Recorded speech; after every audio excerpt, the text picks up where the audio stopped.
and welcome to TAN TV, the African American Network, where we have a local feel and a global reach, y'all. Hey, it's another episode of Time Out.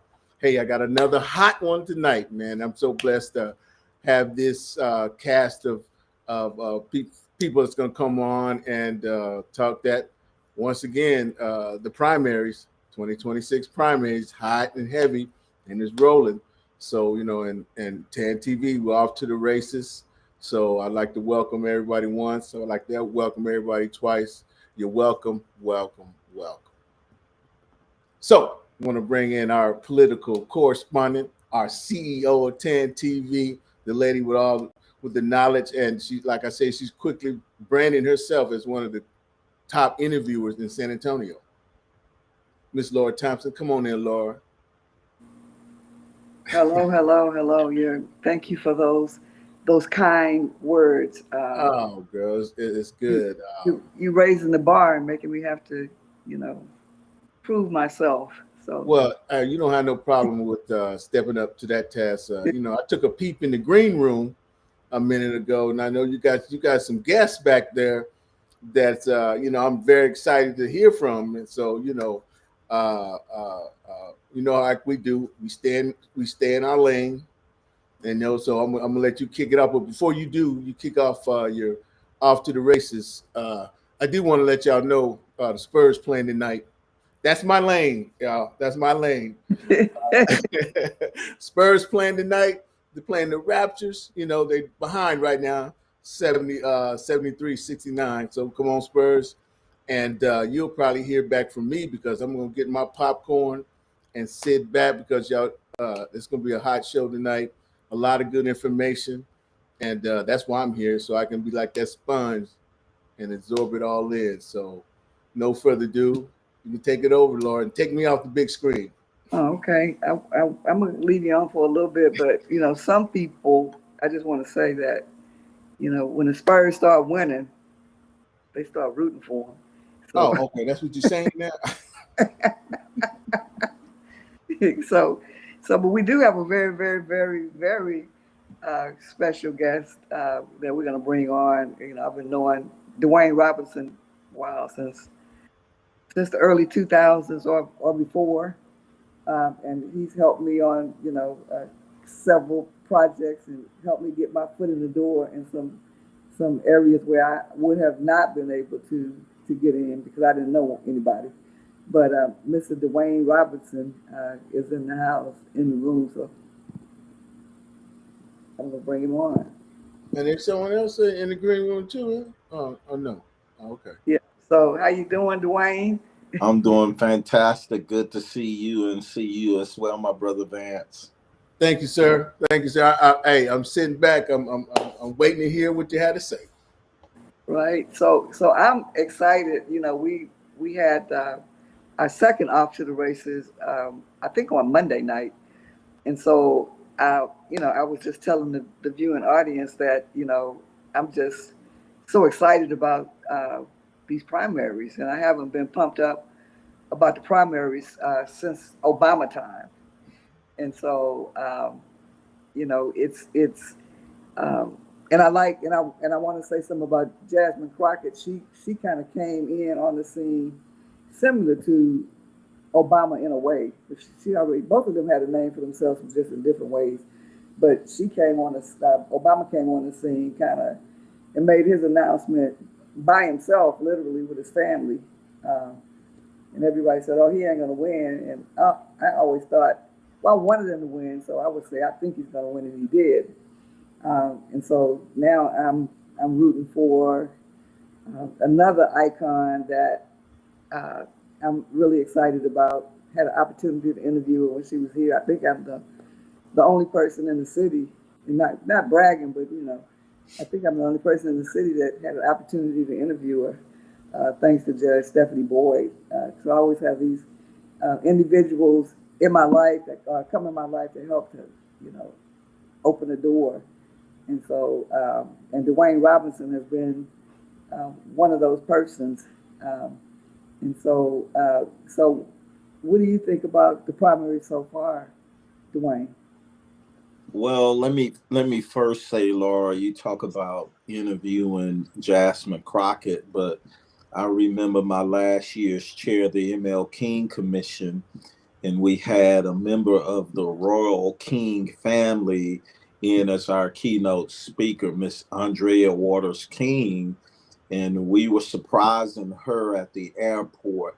And I had a dozen yellow long stem roses for her to greet her as she got off the plane. And we had the media there to do an interview with her as well. And I looked up and I saw your beautiful brown face there. And it definitely made me feel good that you represented and you were able to also interview her. So I will never forget that day because I just thought it was a big day for me to end my term as chair of the ML King Commission, to have the man's daughter-in-law as our keynote speaker and have the surprise of you being there to interview her. I will never forget that. Yeah, that was exciting. It was, I got a call at the last minute, and they said, "Hey, MLK's daughter-in-law is going to be at the airport. What's her name? Andrea? Andrea Waters King. Yeah, she's going to be at the airport. We're going to meet her. I mean, she's coming off the plane, and we got media there. Can you make it?" And I said, "Absolutely." And so we were over at St. Philip's at the youth event, the youth summit. And we were about to go in there and help do some filming over there. And we said, well, this is priority. So we flipped around and went out there and had an opportunity to take pictures with her, interview, and really, stand out, among the mainstream media. So it was an exciting time. And then also even seeing you over to interview the folks when we were over at SACAM when they officially got the keys to the Crest building downtown, and for you to be able to be there and to interview folks and talk to folks. Yes, the elections, the primary elections are important, but every single day is important. So I don't take the primary and having a discussion with you about the elections to be more important than the work that we're doing in our community. So thank you for what you're doing and the quality of work that you produce. Well, thank you. Thank you. So we've been working at this for a long time, plowing away. And I don't know if you remember when I was bringing Maya Angelou in, and you introduced me to, some of the people at UTSA and helped to kind of put a spark and put that under the ground and make it, get it off the ground and help, give it some credibility, because I was new. And I was telling people I'm bringing Maya Angelou, and they spit laughed in my face, and they were like, "Really?" And so I had to do it, and so I had people like you to help to open some doors for me to get that off the ground. Absolutely. Absolutely. So primary elections, the first thing that I will say is I read something today that said the voter turnout is exceeding expectation, and we're probably now north of a little bit over 100,000 people who have voted so far in early voting stage of the election. Right. So I have the exact numbers broken by party. So, so the Democrats have 73,887 Democrats have voted as of yesterday. The numbers haven't come in yet for tonight, and 34,661 Republicans have voted. So that's almost the Democrats have almost voted double what the Republicans have done. Although in Bexar County, the Democrats normally, take the votes. I mean, Democrats normally vote the most, but this has exceeded what the Democrats normally do, and so I'm pretty excited about that. So what do you think about those numbers? Yeah. I personally don't, I'll admit, I don't overly look at the numbers as much as I'm caught up in the campaign and trying to help get my candidate to the finish line. But I'm hearing the talk on the streets that the numbers are looking pretty good. Yeah, they are. I was surprised that they were looking as good as they're looking. Um, and so, we've been when we come on, we talk about the state race, and so with Jasmine Crockett and James Tallarico, and so that there's been a lot of polls that says that Tallarico is ahead and Jasmine's ahead. Um, I don't have as much access to see how James Tallarico is campaigning, so I really don't know. But I know that Jasmine's ground game is pretty remarkable, and she's probably more grassroots because it costs a lot of money to do a statewide race. Um, so she's been getting around and galvanizing people and getting a lot of support. Um, so I'm just I don't know who everybody else is for, uh, but I'm for Jasmine. I think she's Yeah. doing so. She's got at least one vote uh, that I know of prob- for sure. Probably more than one Right. Well, on this Zoom, but I will say the most important thing is to get to the finish line at the general election, and so I'm just very hopeful at this point, in particular with this U.S. Senate seat. I'm optimistic. right. Um, yeah, because it's just time to give somebody else a chance to serve in those positions and see what they can do. I think these guys have been in a position on the Republican side for so long that it's just business as usual. They don't really have the perspective that some younger, new, fresh candidates have with new ideals and new ways of galvanizing people, not only to get to the polls, but just galvanize them so that they know that they have a representative that's going to take a different approach. You never know how people are going to do when they get in, but um, the perspective is different. Like things have changed so much in the past 30 years, and people have been in those positions for you know 28, 29, 30 years. That's a long time, and their perspective, to me, hasn't really. It doesn't really change that much because it's just they get used to being in those positions and um, they just sit there and call shots from the state Oval Office. So Yeah.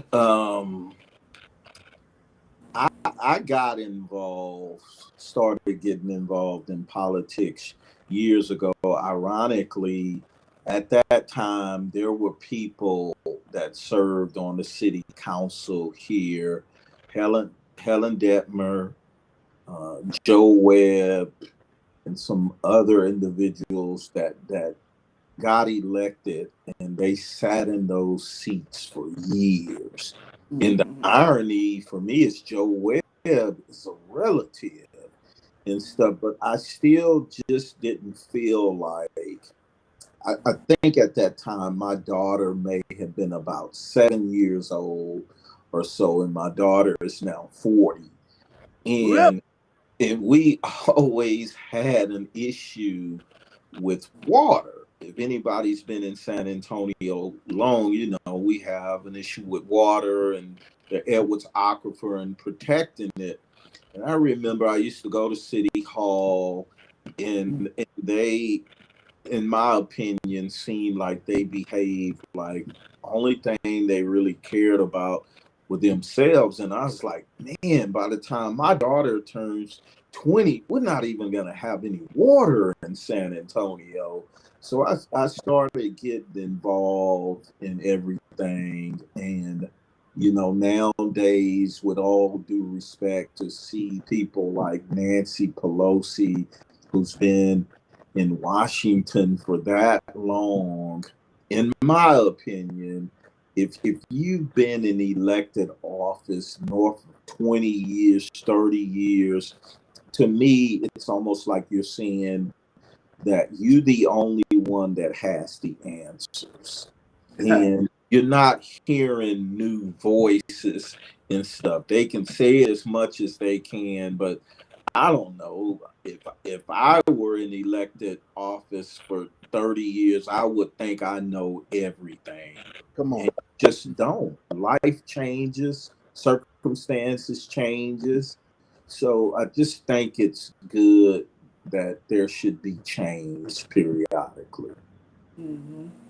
And they should have term limits. That's but then they're the ones that have to vote on the term limits. So it's kind of ironic. Like they vote to give themselves raises. It's just crazy. Yeah. They find ways to come in as a pauper and leave as a very, very wealthy individuals. And I think they forget about who they're serving or why they're there. It's like it's almost like robbery. We pay the taxes, and then they're just supposed to be have fiduciary responsibility and oversight over the money, but we have to fight to get the things that we need, like water. You talked about water. We're already paying for that stuff, and then we have to fight. We don't even have a voice or say so in how it's spent. So it's kind of they kind of make us feel like we do, but we really don't. Well, I never would have thought I'd be sitting here and I can say the candidates down through the years that I've worked with, the first one that I worked with that I got paid was Howard Peak. And, wow. And he beat an incumbent, then Mayor Bill Thornton. I remember.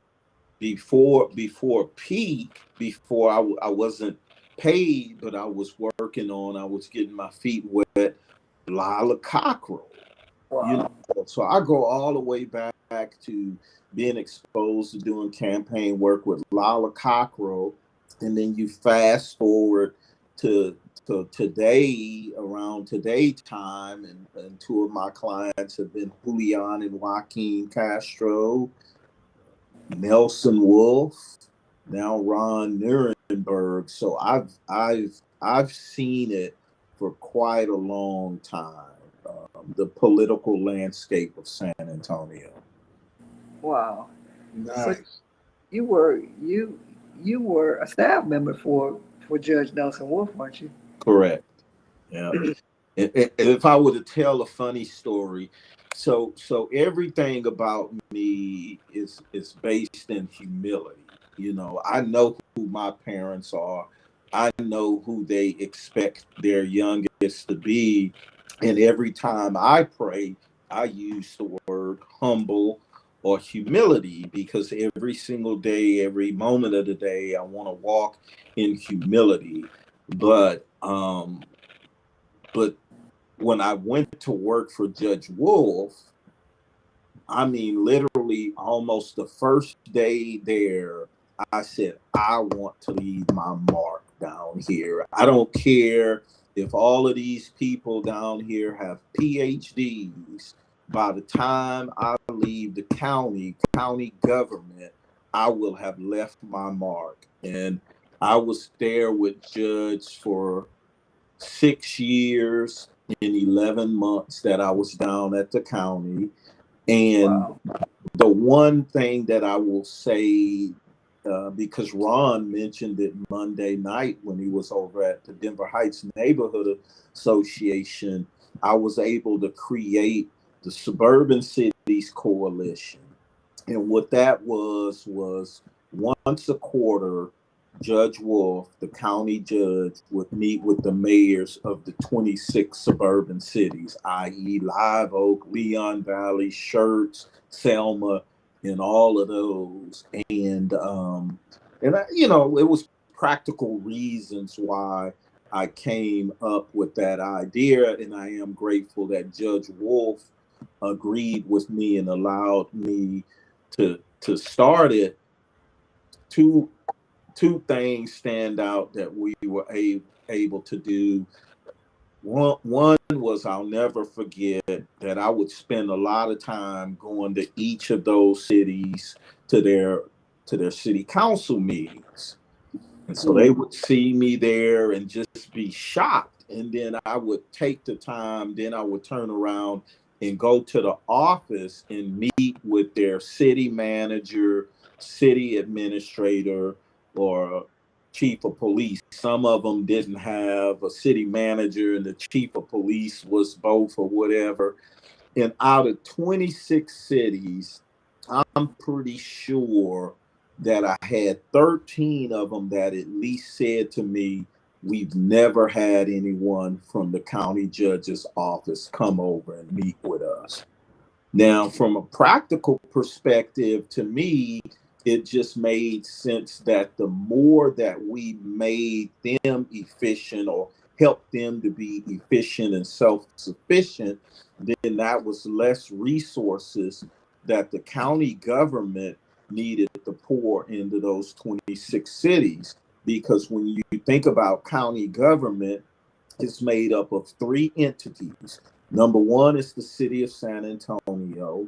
Number 2 is the 26 cities. And then number 3 is the unincorporated area. And if you think about it, the city of San Antonio is a taxing authority. So they have ability to raise money to meet certain needs for the residents, streets and things like that. And the 26 cities are taxing authorities. So they have the same ability. The only government that unincorporated has is Bexar County.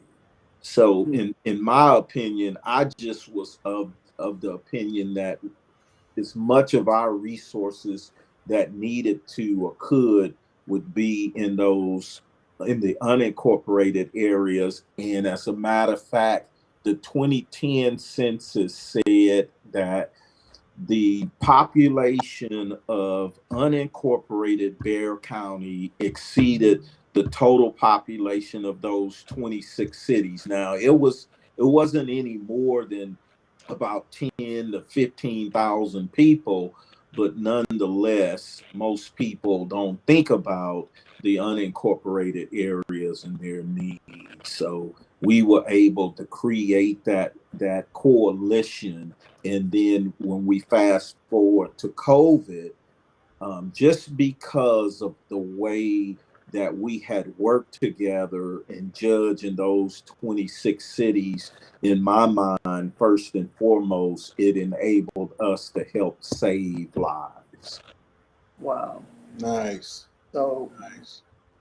we're gonna take a quick station break. Okay. Vance, tell us about a project that we just launched. Okay. So I'm gonna switch it over to you for a minute, Vance.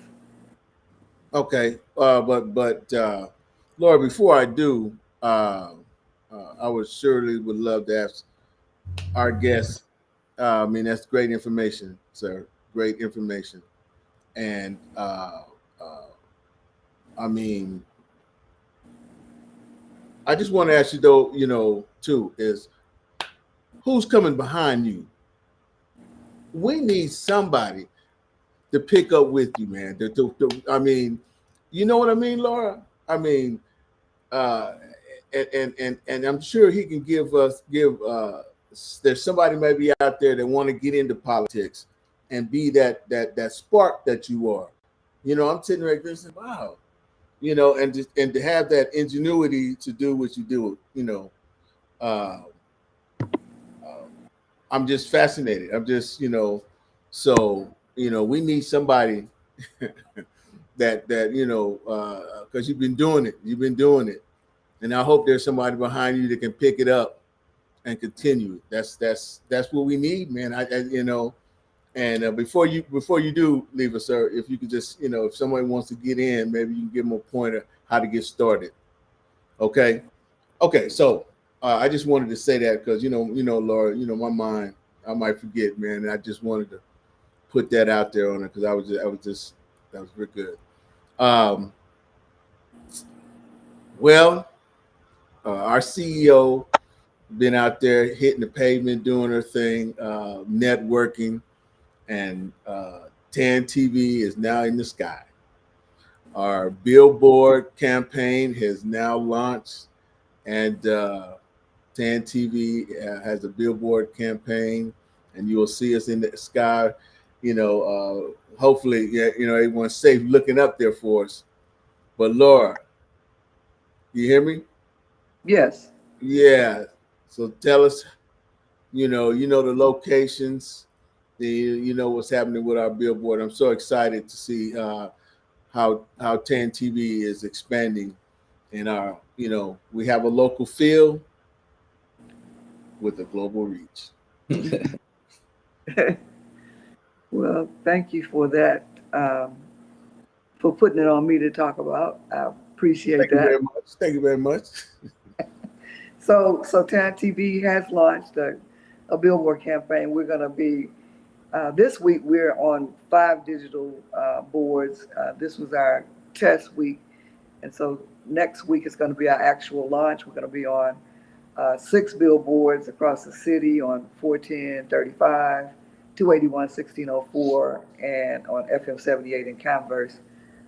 It's going to be a branding campaign, but it's also going to be a campaign where we promote our shows that we have on and our host, but we're also going to be incorporating and inserting organizations that are doing great work in the community, community leaders that are doing great work in the community to just kind of give TAN TV some legs or some wings, maybe, since we're going to be up in the air, but to, you know, highlight our community more on a larger, broader scale. And so we're excited about that. We have a couple of, these are just drafts of what the billboard might look like. We have a show called Community Conversations, and Tyrone Darden is the host for that show. And then we have Time Out billboard, which we're on now. And so these are just drafts, but it gives you an idea of what they might look like. And then we have the coffee break. Hey, Our number one show on TAN TV. so we're super excited, and then we're going to be, you know, this is a sample board of, you know, some of our community leaders and legends that have done a lot of work in the community to build some groundwork and foundation for community to organizing communities in San Antonio. And there'll be others, but those are just some of the samples of what we're going to be promoting. And so that campaign is going to be ongoing for as long as we can do it. We have a partner that's coming on. CPS Energy is signed on with us to help us, you know, launch this campaign. And so they're going to be, you'll see some of messages from them. You'll see some information about services that CPS Energy provides to the community that's kind of buried in their website. And so we're going to kind of give those programs legs to let our viewers from TAN TV benefit from some of the services and the resources that are available.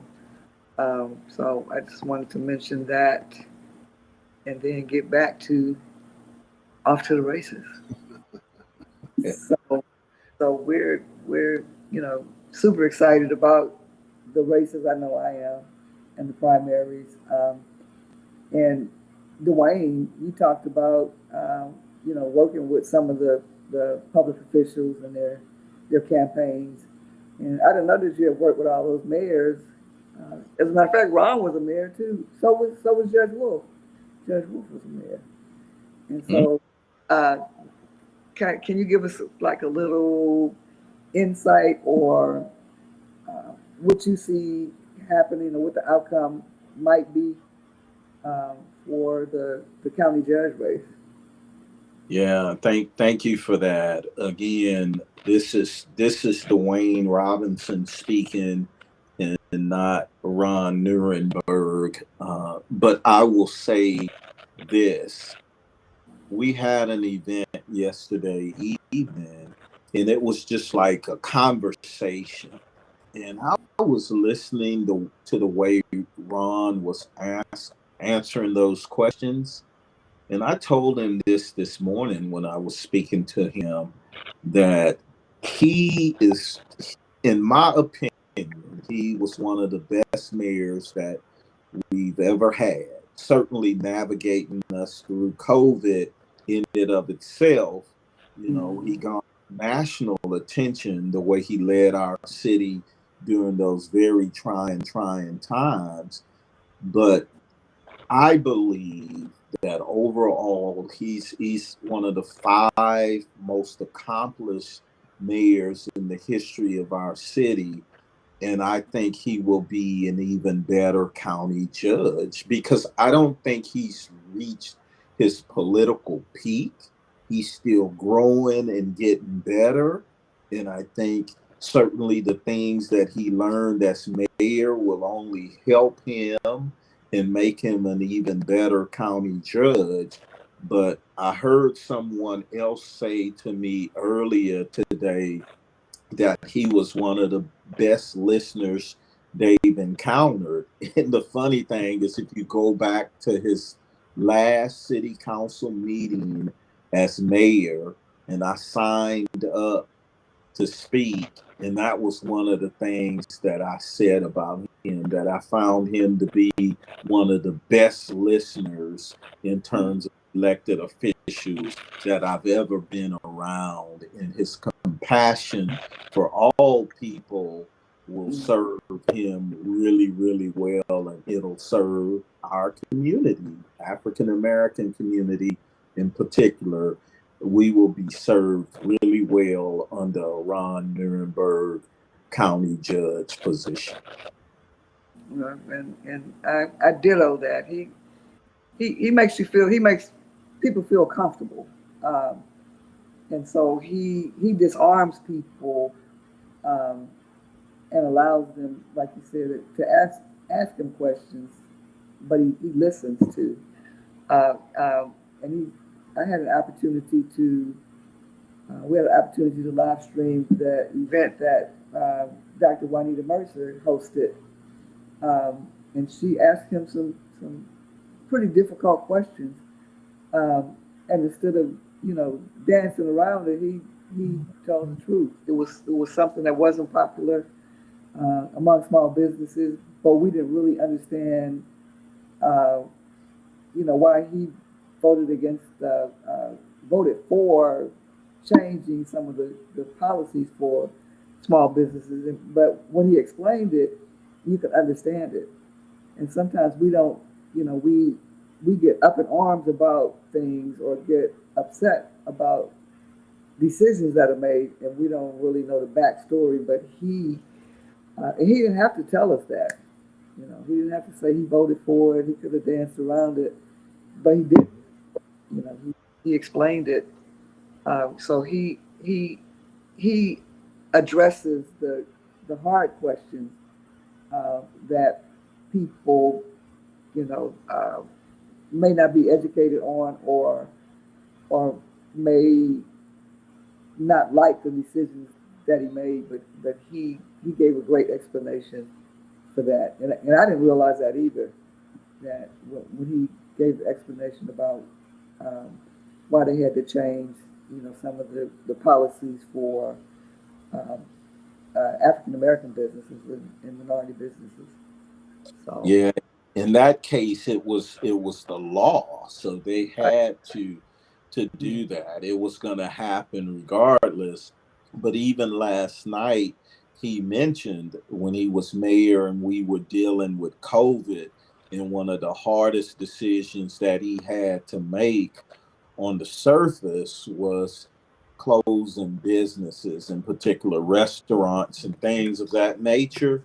But he said it simply came down to saving lives.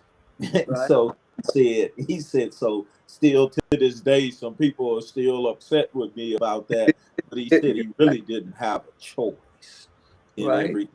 And that's That what I and that's yeah, that's what I mean. And if you hear in debate, he says number one, from the county government perspective, he will be number one on the totem pole with respect to accountability.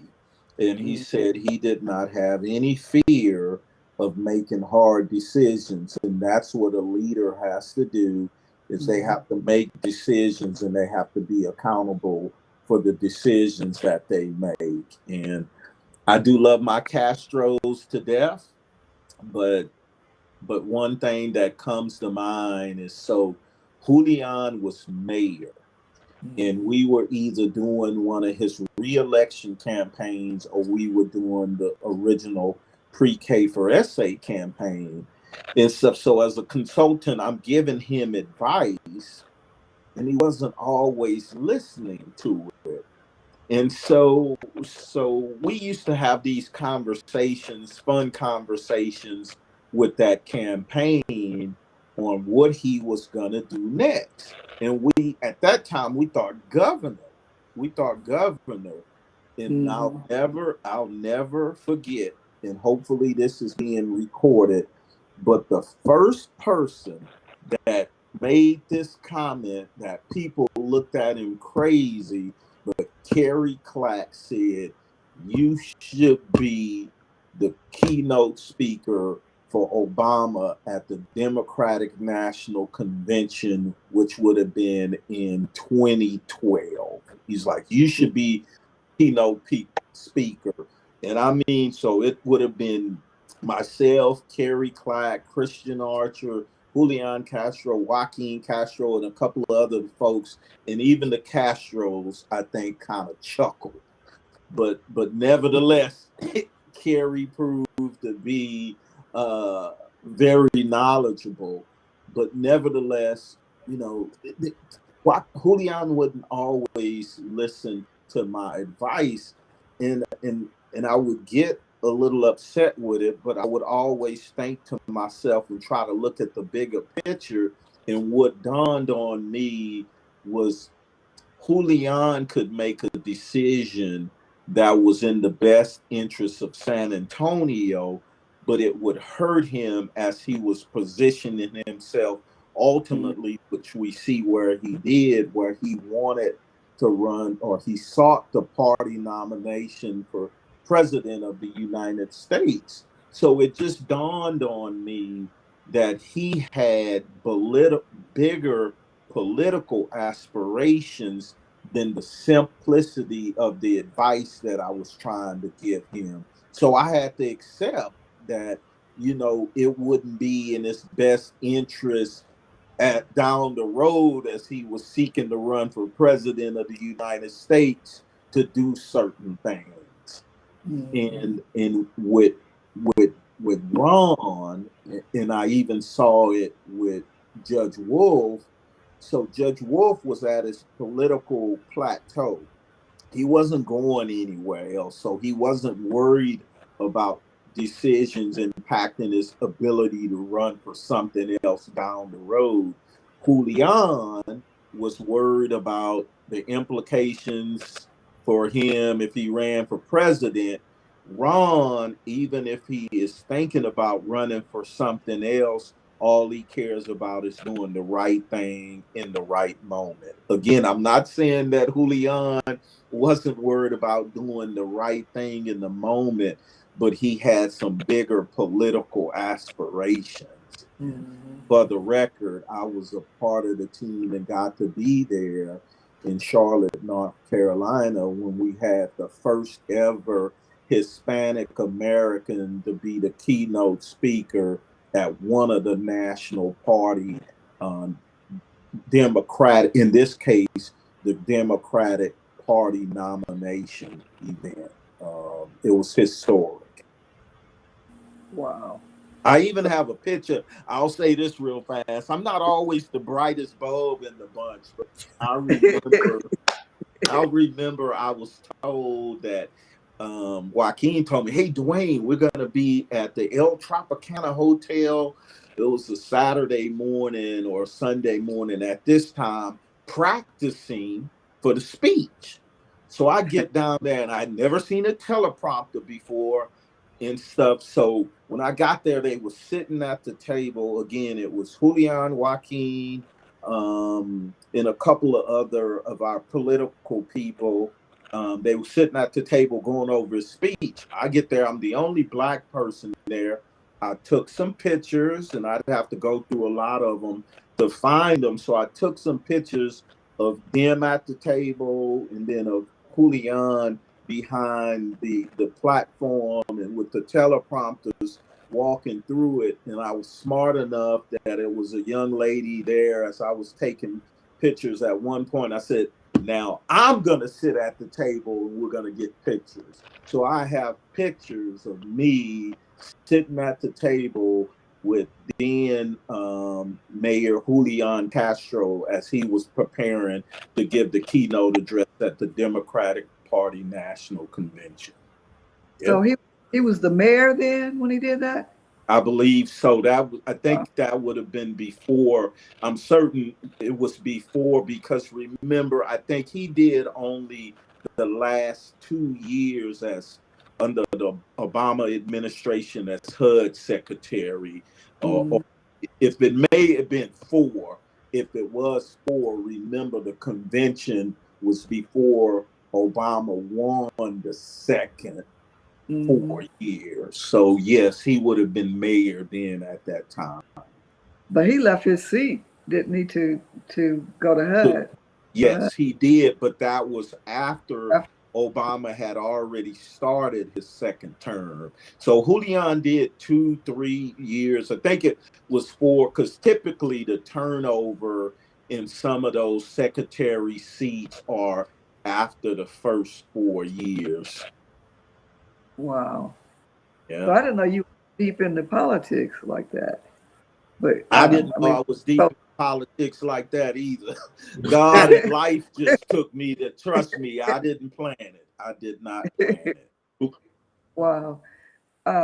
So what was I going to say about Ron? Ron also, ushered us through that ice storm. And Yeah. he had a lot of things on his shoulders as mayor. He had to work through a lot of things, so he's well prepared. He's a soldier. He's well prepared to.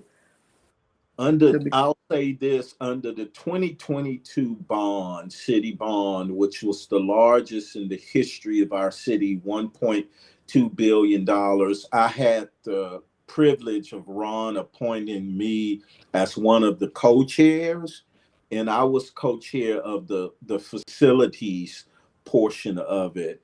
And so under that bond, we were able to do just about $25 million to redo the Ella Austin Community Center, a little bit over $13 million for the George Washington Carver Branch Library.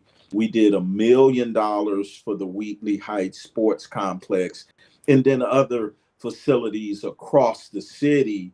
But we were able to specifically for our community do those three.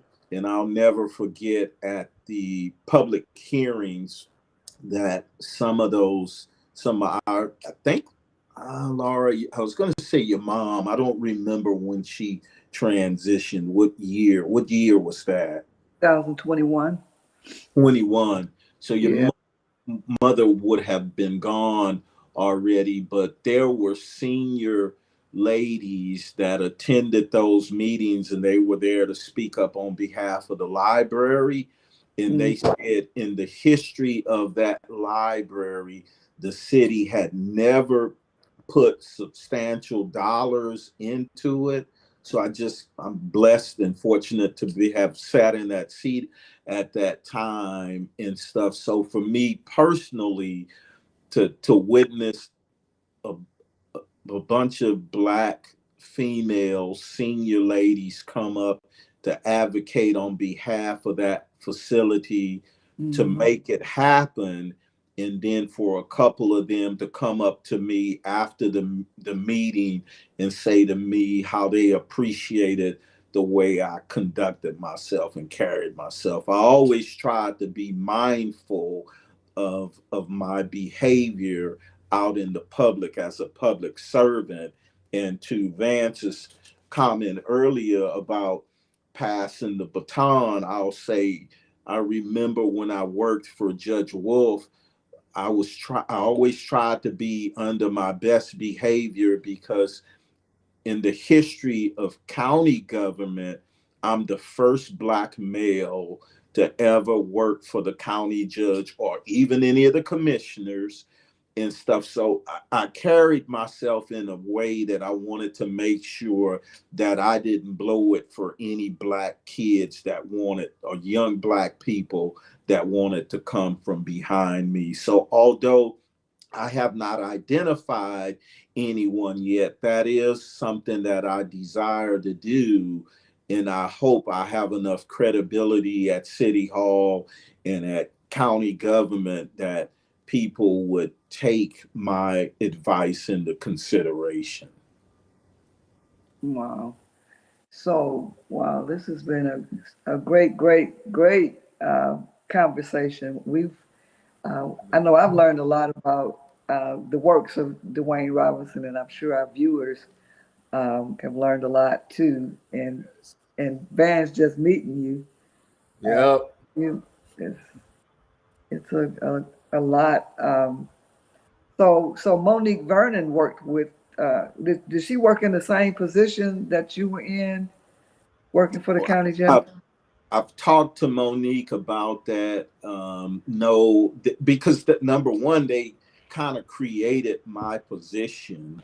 Okay. But that's why I said the first Black male. Monique Right. was there before She was very young. me. Monique Vernon, and but I don't think she was in the same position. Yeah, I don't think so either. She was very young. She didn't, she was like 21, 22 when she worked in that position. And then I did get to turn around, and when I was with Judge, she was city manager for Kirby and stuff. So we worked very hard. Mayor Dennis is a personal friend, and so it brought me a lot of pleasure to be able to work with her and to try to help her be more successful as the mayor of Live Oak as well. Yeah, she was. So that bond money that y'all got for the library and then for Ella Austin, they're just now utilizing that money to build, right? Is that the money they spent for the library? Yeah, we were a little worried. It was slow moving, in particular on Ella Austin, and then on the Carver Library. The Wheatley Heights Sports Complex, they were able to right away go in there and do that. That $1 million went for their track and for the football turf. So they knocked out right away. But we were a little shaky on those two other projects, but they are moving now. Yep. But a lot of those bonds, it takes about 6 or 7 years for them to start. I know I worked on the Leon Creek project for the hike and bike trails. I was a public involvement consultant for that, and it was like 7 or 8 years. The money was there, but they didn't start working on those hike and bike trails until years later after the bond money was passed. So, I hope I didn't do my buddy Ron Nuremberg any injustice, but I do feel led to say Project Marvel is going to be about $4 to $5 billion. We have $2.5 billion worth of work going on at the airport right now. It's almost $7-8 billion on the streets right now, and if African American businesses don't get a piece of this, I mean, dare I could talk about Ron, but if we don't get our Chamber of Commerce in order, if we don't get our Black Contractors Association moving, the NAACP moving harder, I know we're in this time where we have another opportunity where the Urban League is coming in to San Antonio. I've tried my absolute best to be a representative of the African American community and bring businesses to the table where they could make money. But I never let anyone put it on me. Well, you work for Judge Wolf and we expect this, that, and the other out of you. And I'm like, okay, that's fine. You can expect that out of me. But I was quick to turn around and say, this is what I expect out of you, because I'm not going to do your part too. But it would just be so much easier if we had those professional organizations doing what they needed to do.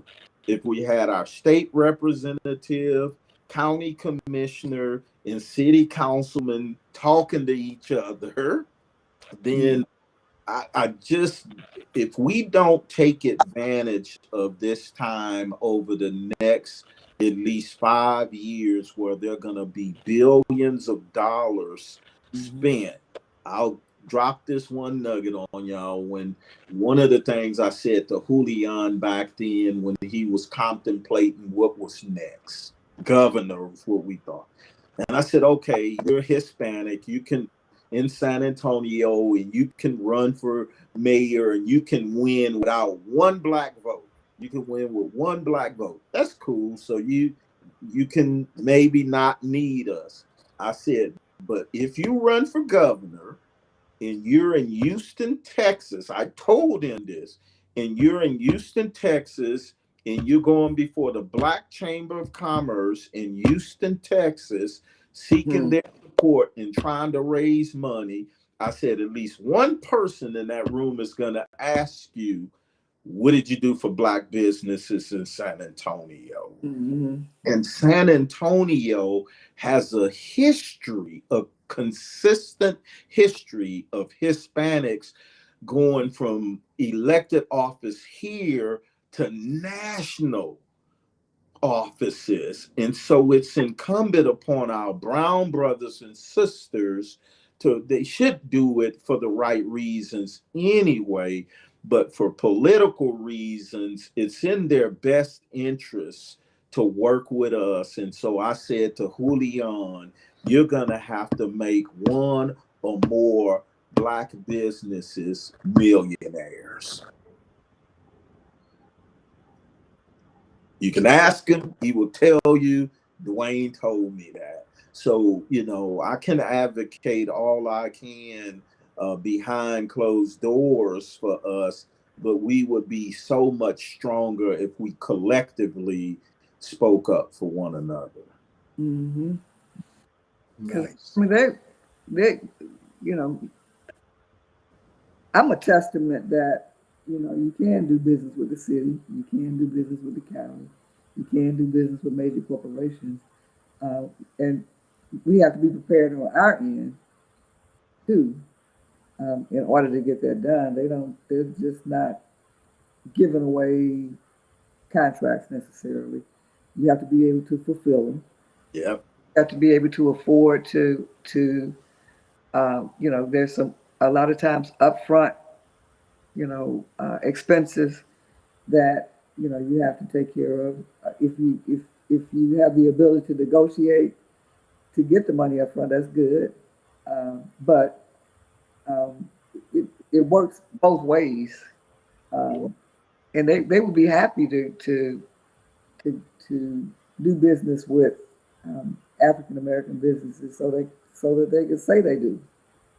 Absolutely. But we got to be prepared to do it.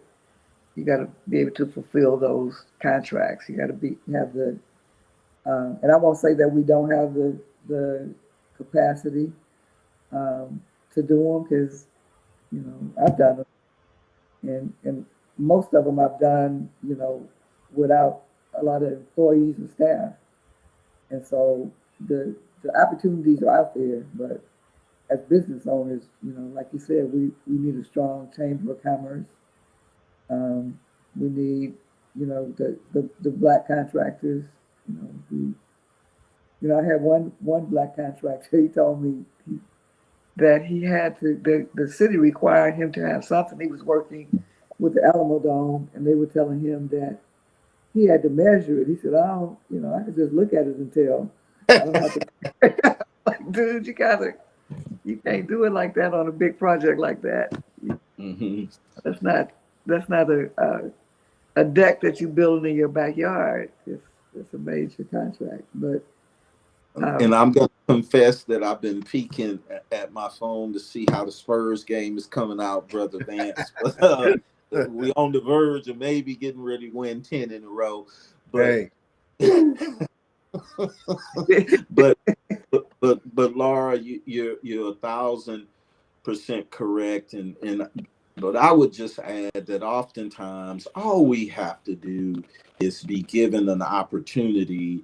And I hate to use the G word in front of that, but oftentimes we don't get a fair opportunity, but we're just as gifted and just as talented as anybody else on this planet. And it's so it's I didn't have all the qualifications when I started, but by the grace of God, in most of those companies, they gave me a chance. They were saying, you can't do it like this, or we can't accept this, but we're going to give you an opportunity to make it right. So it was like kind of on the job training, because I'm the kind of person that said, hey, I want to do business with HEB. I want to do business with the city. I want to do business with the Spurs, without really knowing what it would take to fulfill those contracts. But people will help you, if they like you and they see that you have the ability to do it. So. Amen.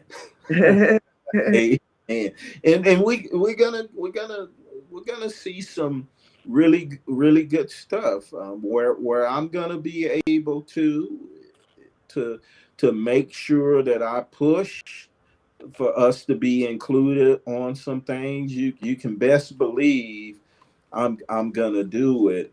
I remember my first year as chair of the ML King Commission. The commission, we have a little bit of money, but we have to abide by the city rules with respect to, we can't give out money any more than $3,000. It has to be less than $3,000. If it's $3,000, then we have to get 3 quotes. If it's 5,000 or more, then you have to do a formal solicitation. And so my first year as chair, I'm like, I'm gonna try to help as many Black businesses as I can. So our then communications chair, I said about 3 days before the march, I said, I want you to find me 5 Black businesses that can take pictures and videotape, and we're gonna pay them $29.99.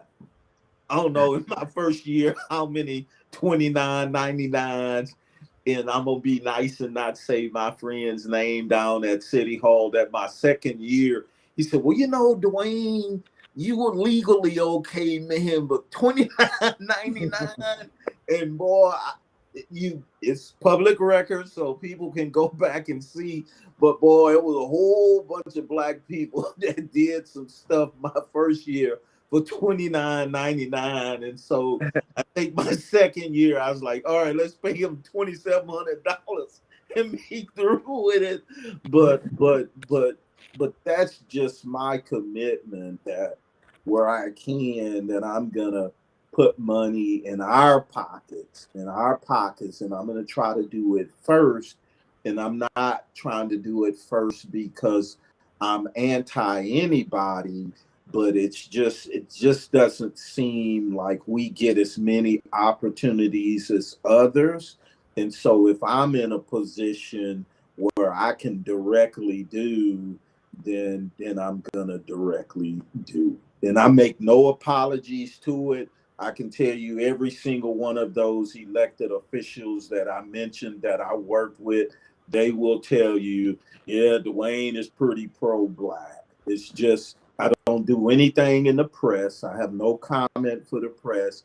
You can do all of this behind the closed doors and get done what you need to get done. All right. Well, we're gonna be calling on you. Absolutely. You know it ain't but an easy phone call. You're one of the testimonies, I'm sure. Oh Lord, there's this Laura Thompson again. I never thought that, because of your quality of your work. See, when your quality of the work is what it is, then there's no pushback. And then on the flip side, I'm saying to certain people at City Hall, where you struggle with the numbers, black numbers, businesses that's doing business with the city is really low. And so after my first year, I said, well, all of them black companies that we did that money with, that does go towards your numbers. So I said, on the one side, I'm helping your numbers, which I was, but the reality is we're not talking about anything more than, maybe $200,000 or $300,000 a year. And I'm very proud of, in my first year, the biggest contract that we let is the stage, which is about $150,000. And in my first year, in the same subsequent 2 years, so for 3 years, a black female, Sharika Arch, Straight Line Management, had that contract every year. The first black business to get that contract. Yes, ma'am. You better believe it. Nice. I want to know. I to help. Yeah. I'm very proud of how much money under my leadership we put back in black people's pockets. And that's, again, I told the politicians, we got $300,000 from the city, in the best use of that money from the taxing entity, that is the city of San Antonio, for that money to go back into taxpayers' pockets. Right. And in the community in that. Yeah. Yep. So that's huge. Yep. Wow, man. We got to do a documentary on you. Hey, I've been thinking, Lord. It's funny because Deborah Jarman asked me, she said, Dwayne, I want some pictures and I want to interview you. We want to put you in the museum. And my comment to her was, I wasn't ready for that. I'm still trying to do the work. And I always say, I'm always honest, I have just as big an ego as anybody on this planet. And I'm not ready for my ego to win. And I'm like, I'm still trying to do work.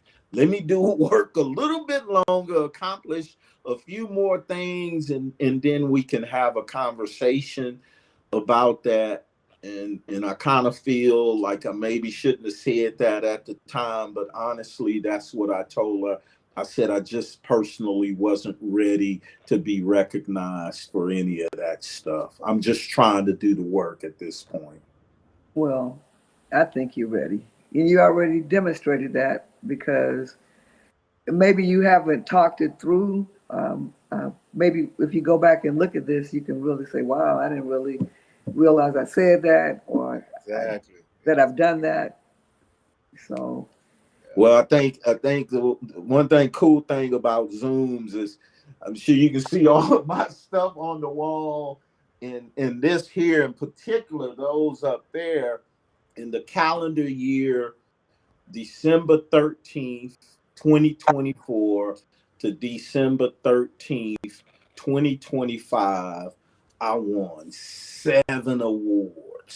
7 awards. And I'm like, who in the world deserves to win 7 awards? And that equates to it's 12 months in a year. So that means that averages out to every other month I won an award. And it just blew me away, and I struggled with even accepting them. And I'm like, I mean, I won the Peacemaker Award from the San Antonio Bar Foundation, and in doing research, they've been giving awards since 1994, and you can look at the list of people who have won it. I'm the first black male in the history, black person in the history of the San Antonio Bar Foundation to ever win the Peacemaker Award and stuff. And I was like, okay, Dwayne, what's going on with your life?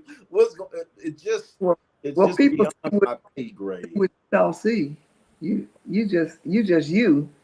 Yep. But people see the fruits of your labor, and you just think it's not a big deal, but it is. Well, my mother's still alive. I always would tell people, just tell my mom that she did good and I'm good. I don't need anything else. Tell my mother. And before my dad died, I would always say, just tell them that he listened to y'all when he was little, when y'all pointed in his face and said, you gonna give back, you're gonna make a difference, and you're gonna do good things in the community. So I have. Because my mom and daddy told me to. Well, you followed their rules very well. Thank you. But so you've been tuned into Off to the Races on Time Out. Yes. And we've had a great conversation with Mr. Dwayne Robinson, and I've learned so much about what he does. A lot of times when people are consultants, you don't really know what they do or who they consult. But we learned a lot today, and so it was a great conversation, great information, and great insight. You gave us a bird's eye view of what happens behind the scenes sometimes that we don't know why things happen. Absolutely. And in the if I get a chance to come back in the future, let's please make sure we have specific questions so that I won't get off on this tangent. But the larger part of my passion is, again, there is some $8 billion on the streets right now. And if you do 10%, let's say 10% of $8 billion, because that's the number they say that we are roughly the population of San Antonio and Barry. Right. Yeah, and I use 10%. That's 80 billion. If I'm not mistaken, that's not $80 million. Isn't that 800 million? Yes, 800. 800. 800. Yeah. 800 million, yeah. And then let's say that they're not going to give us the 10%. They're only going to give us 5%. That's $400 million for Black-owned businesses. I would be okay if we only got 250 million. Right. But you best believe I'm gonna be watching. I'm gonna be pushing and trying to track and help. But what could we get again if we have our elected officials looking and those professional organizations advocating for us? We could really make a difference in Black businesses right here in San Antonio and Bexar County. Yes, and so you heard it first on Time Out on TAN TV from Mr. Dwayne Robinson. Don't try to call him all at the same time. He's a busy man, but but he will help. He has been helping, and he will continue to help. So, so we're gonna give it back to Vance, the host for Time Out, and see if he can take us out of here. I'll sure give it a shot. But first, I want to thank our guest, Mr. Dwayne Robinson. Man, this has been so insightful, and we really appreciate you. I appreciate you stopping on Time Out and sharing everything you shared today with us. I had no idea, but I always know, our CEO, Laura Thompson, will, she knows how to network and bring on people that can really. And my thing is that you shared, that information. You shared that knowledge. You ain't just sitting there holding it. And I'm really impressed with that. The way and some things that popped in, my head. That I was like, okay, yeah. So, Mr. Robinson, I salute you, brother, and especially helping our people, and over here at TAN, we that's what we want our people to tell our stories ourselves, from us, hear it from us, man, and know, like, would have never known, would have never known, bro. And that's that humility, man, humble, that humility, man. So, I'm impressed. But I do want to ask you, okay? I see the owl on your chest. Tell me about it. Is that, you're wearing it for us, can you tell us about, is that a brand or? I wasn't wearing it for any particular reason, but it's funny. So our former Bexar County Judge Nelson Wolff created these, we call them digital libraries. They're called bibliotheques. They're libraries without books. They're the next century of libraries. They're full of computers. I got a card. I got a card from one of them. Yeah, yes. Well, this owl is the logo for bibliotheques, and so for some reason I had it on today. I didn't know that there's one off of Walters, right? That's the one that Lord, we did some things there with TAN, and yeah. We just talking about bibliothèque, Laura. Oh, okay. And so that's even one of my best testimonies. So that bibliothèque is the E. Thurman Walker branch bibliothèque. E. Thurman Walker being the former pastor of Antioch. And so Pastor Walker was the one that made me a deacon at Antioch and stuff. So I won't get into the story, but I was able to navigate being a staff member for Judge Wolff, playing a role in that bibliothèque being named after my former pastor. Wow. Nice. Yes. We love I am contemplating a book, Laura. I never would have thought that I could write a book, but I do think it would be important to document, what I've done, because I do want someone Black to come behind me. In particular, I would prefer at least one Black boy and one Black girl, but to tell that story, because it's been very impactful. I haven't made a lot of money because that wasn't my goal. So I'm a big idiot because I didn't focus on making money, but it could be financially very rewarding if that's one's desire, but probably more important is you can truly have an impact on your community. Mm-hmm. And you've got a good voice, so an audio book, would be really good too. We're gonna pray on it. We're gonna pray on that, because it's funny, Vance.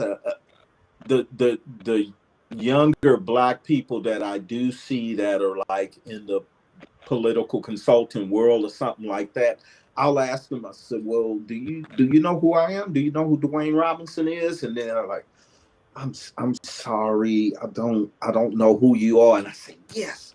My point is, because my task was never to draw attention to me. My number one assignment was always to help someone win office, not for me to become known or anything like that. And then I just love doing all of my work behind the scenes. I wouldn't care if anybody knew my name or anything, as long as we're getting the results that we need for our community. But it's always been funny the few times I would ask some of these younger people, "Do you know who Dwayne Robinson is?" And I'm like, "No, I don't. I've never heard of you." And I'm like, "Yes." Nice. Yes, nice. And that's why we got the CEO, the face of TAN TV, Ms. Laura Thompson, doing her thing. Yeah. But hey, Dwayne, this has been wonderful. Like I said, I'm gonna have to say that this is probably one of my best timeouts. Dwayne, timeout was actually something I introduced somebody out that to our TAN TV audience, and on a short and brief type situation. But I love this. This is my best show, my best timeout, Laura. So with this, Dwayne, I want to thank you, because I think I will make the billboard now with just this show right here. I think I qualify for the billboard, CEO. But like I said, no, Dwayne, this was very insightful. I had when I said earlier about getting my popcorn ready, I didn't know that what I was about to hear and receive. And so we appreciate you sharing that knowledge, and good luck to your client. It's early voting is in process right now, and get your mail-in votes. Now I'm not sure about the application part of it, as far as you get your mail in. If you still got time, I know it's getting close if you're trying to mail it in. But if you don't make that, you guys, be soldiers and go to the poll March 3rd, and vote. And we got a lot of good candidates, Black candidates that's out there, from Judge Boyd to Judge, Huff, to Judge Shaw, to, now my man, even Cleophas. What is Marshall. I love that dude, man. I mean, just kind of like I said, so and then vote, period. So that's the main thing. So if you have your favorites, but vote. We need us to vote, to come on and vote. Vote Ron and Jasmine Crockett.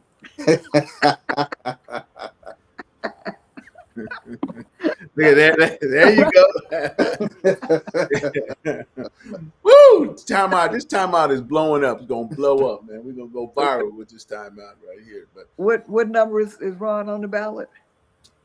So we were talking about that this morning. I went to go vote Tuesday, and I believe, he may be like on page 7 or 8. And wow, it's 9 pages. The best we can do, because Ron and I talked about it, is encourage people to make sure that they go through the whole ballot to make sure that they get to county judge and vote Ron Nirenberg. Whoa. Okay. So Dwayne, you're saying that when you go vote, there's 9 pages? Yes. Yep. You're gonna have to hit the thing, 8 times for it to turn to go to the next page. Mm-hmm. It takes a little bit. Okay, well, not mail-in though. Right. It's some propositions on there that take up at least for sure the last 2 pages. And Yeah. bear in mind, when we say 9 pages, in our case, we're talking about, because it's the primary, that's just for Democrats. So once you Right. get to the general election, it may expand more than 9 pages. Yeah, you're right. Okay. Yeah. And those propositions on there too. Yeah. So I've already. What can I say? How can I do it? Okay. Yes, sir. I'm in the house. So y'all. So hey, man. Like I said, this has been great. It's hard to end this, man. I don't want to let you go, Mr. Wayne, and we know you, Laura. Like we say, Laura and I. We have the people we like to bring into TAN and do things. And yeah, you, Laura. This was a good one here. And because I know, like Mr. Sanders, I was hoping Mr. Sanders came on. There's a couple. I got some favorites now, and I'm gonna have to put you in that list there. Yeah, I'm gonna have to, man. Thank you. Yeah, and when people see this, when they watch this, they'll see why. And they yeah, I just don't throw it out like that. Yeah, they'll see why. And man, just keep doing what you're doing, bro. I mean, yeah, I salute you. Like I said, man, keep doing what you're doing. I appreciate it. Yeah. And now, if you want to shout out if you want to give them anything, any social media, if not, that's fine too. I just want to give you that opportunity. Because folks know where to find me, boy. That is. I tell you, boy, as chair of the ML King Commission, I was the first one. The city gave us a phone. The previous chair, if you went to the website, the city's website for the ML King Commission, it had her name and her personal cell phone number. I said, nah. I said, give me a phone. So I'm the first one. They gave me a phone, and then once I left the seat, I gave it to the current chair. I'm like, nah, I don't. Nice. People, no, that's too much. Nice. Okay, call Laura Thompson if you need to get a hold of me. I'm taking my okay. Yeah, yes. Do that. Call Laura Thompson. But publicist. Yeah. This has been great, man. And like I said, man, it's, and when you had mentioned you hope that you be invited back, man, you come back anytime, especially on timeout. Because I'm trying to catch the coffee break. The ratings from the coffee break, bro. So this gonna shoot me up right now. This gonna shoot me up, but no. Well, Tyrone is my former co-worker, so that's my boy. So I gotta make myself available for my guy. Okay, I understand that community conversation. I'm not mad. Okay. I like Ty too, man. Okay. Yeah. That's a beautiful thing. That's a beautiful thing. It's all under that TAN umbrella. So come on. Yes, sir. I'll sit back and watch and eat some more popcorn doing Ty talk. Yes, sir. But anyway, y'all, hey, it's been a great night. I'm gonna get off here because I'm gonna keep Mr. Robinson on, and we got to let him go do his work for his client, Mr. Ron Nuremberg, and then our CEO. I want you to push out there for Jasmine. Y'all do y'all thing, and hey, y'all, just vote though. Vote, because what's going on up in DC ain't no joke. So, and I do remember real quick when Mr. Robert, you said mentioned about my thing is up to the people now. Really, it's just up to the people, and if we got to get in them streets and show up in DC with 1 million, 2-3 million of us, something will change. That's all. We show up 2-3 million deep, huh? Right. It needs to be 100 black men and 100 black women. And we show up deep. Come on now. And we can do it peaceful. But if we have to, let's get it, y'all. But I'm gonna get on out here before I mess up. Lord. Lord, take us off here. Mr. Robinson, appreciate the love. Laura, our CEO. This has been Time Out, y'all. Keep subscribing. Keep the notifications. If you guys watch again, we want you to comment, make comments. So until we see you again, this is Vance Bradford.